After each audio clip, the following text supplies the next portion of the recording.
ప్రభుత్వ కొనసాగింపు లేదు కనుక దానివల్ల ఇబ్బందులు ఎదుర్కొన్నారు ఇన్వెస్టర్స్.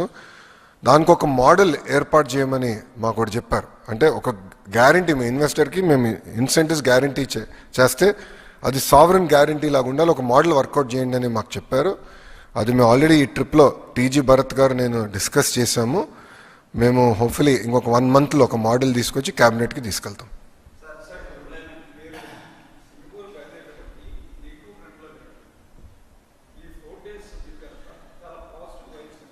ఎస్,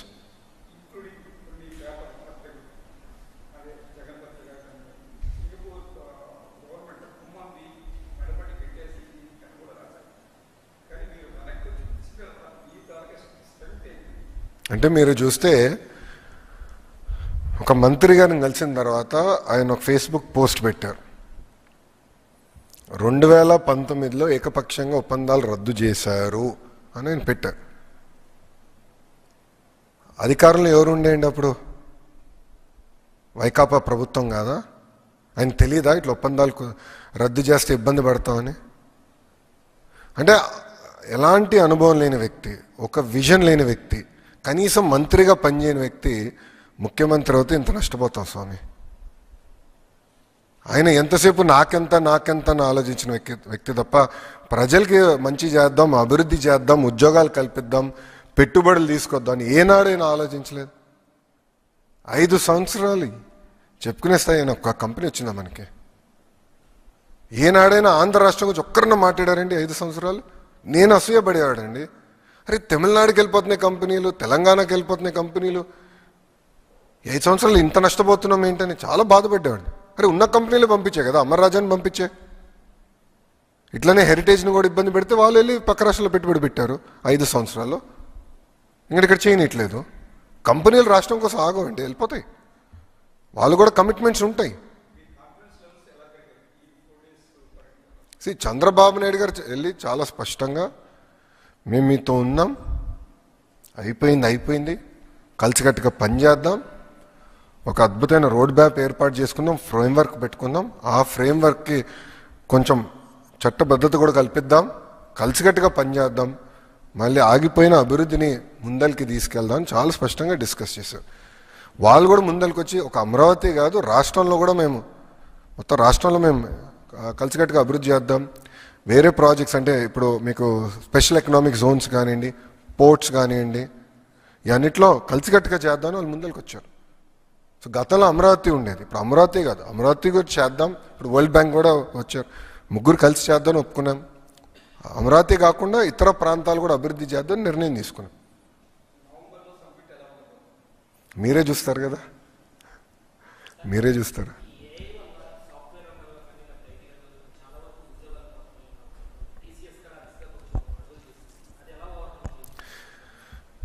కృష్ణ, ఇప్పుడు every industrial revolution creates more jobs than the jobs it removes. Very simple logic అమ్మా. First, second, third, fourth industrial revolution చూస్తే హిస్టరీ షోస్ దట్.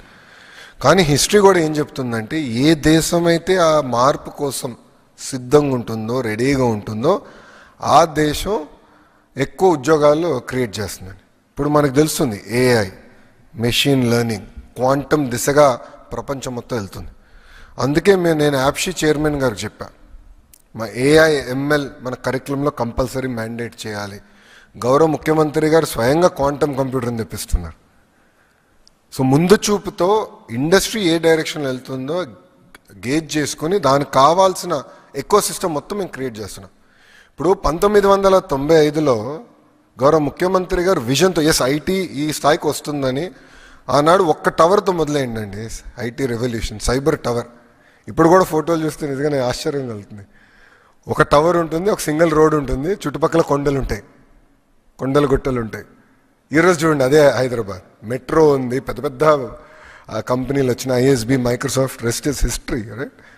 అట్లా ముందు చూపుతో ఏ ప్రభుత్వం అయితే యువతని ట్రైన్ చేసి ఫోకస్డ్గా చెప్పి ఇది డైరెక్షన్, ఇది మన భవిష్యత్ అని చెప్తారో దానివల్ల మనకు ఉద్యోగాలు క్రియేట్ అవుతాయి. అది కానీ మన భారతదేశం మిస్ అవుతే వేరే దేశం గెయిన్ అవుతుంది. One second.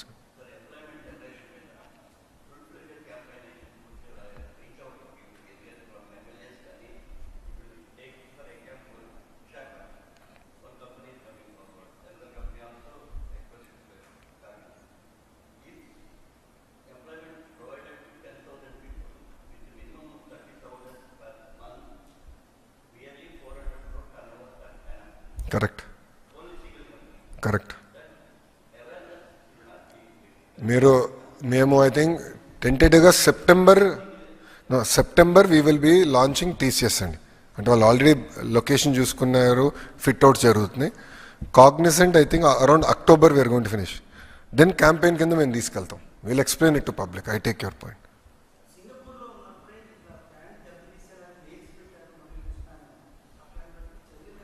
100% చాలా కఠినమైన యాక్షన్ ఉంటుంది. అది మేము సీరియస్గా తీసుకుందాం నిర్ణయించుకుని. గౌరవ ముఖ్యమంత్రి గారు అక్కడి నుంచే డైరెక్షన్స్ ఇచ్చారు. ఎవరైతే ఆంధ్ర రాష్ట్ర బ్రాండ్ని దెబ్బతీసడానికి ప్రయత్నిస్తున్నారో వాళ్ళు ఎవరిని మేము వదిలిపెట్టాం, చాలా కఠినంగా తీసుకుంటాం. ఎందుకంటే ఒక్కసారి బ్రాండ్ పోతే ఎవరు రారండి. ఇప్పుడు ఆంధ్ర రాష్ట్రం అంటే అనుభవం ఉన్న వాళ్ళు కానివ్వండి, గౌరవ ముఖ్యమంత్రి గారు తెలిసిన వాళ్ళంటే నమ్మరు. కానీ కొత్త కంపెనీ, ఒక స్టార్టప్ కంపెనీ, ఇప్పుడు ఈరోజు ఏమైంది, స్టార్టప్ కంపెనీస్ 1 బిలియన్ నుంచి 100 బిలియన్ వాల్యుయేషన్కి వెళ్ళిపోతున్నాయి. అలాంటి కంపెనీస్ పట్టుకురావాలని వాళ్ళకి డౌట్ వస్తుంది కదా, ఏంటిది ఇతర రాష్ట్రాలకి వెళ్ళాలనుకున్నప్పుడు ఈ ప్రాబ్లం లేదు, ఎందుకు ఆంధ్ర రాష్ట్రంలోనే ఏదైనా ఒక డౌట్ వస్తుంది కదమ్మా. అందుకే వీళ్ళపైన కఠినంగా వ్యవహరిస్తుంది, దాంట్లో ఎలాంటి డౌట్ లేదు. We will not let them go. రిపీటెడ్గా జరుగుతున్నాయి. అందుకే ప్రజలు కూడా అప్రమత్తంగా ఉండాలండి. అందుకే ప్రజలు కూడా అప్రమత్తంగా ఉండాలి. గతంలో ఆర్బీఐ, సెబీ వీళ్ళందరూ పంపించారు. ఇప్పుడు ఏకంగా సింగపూర్ ప్రభుత్వానికి మొత్తం ఆల్ మినిస్టర్స్, ఆల్ సెక్రటరీస్ పంపించారు. మళ్ళీ నిన్న కోర్టులో కేసు వేశారు. మొన్నే కదా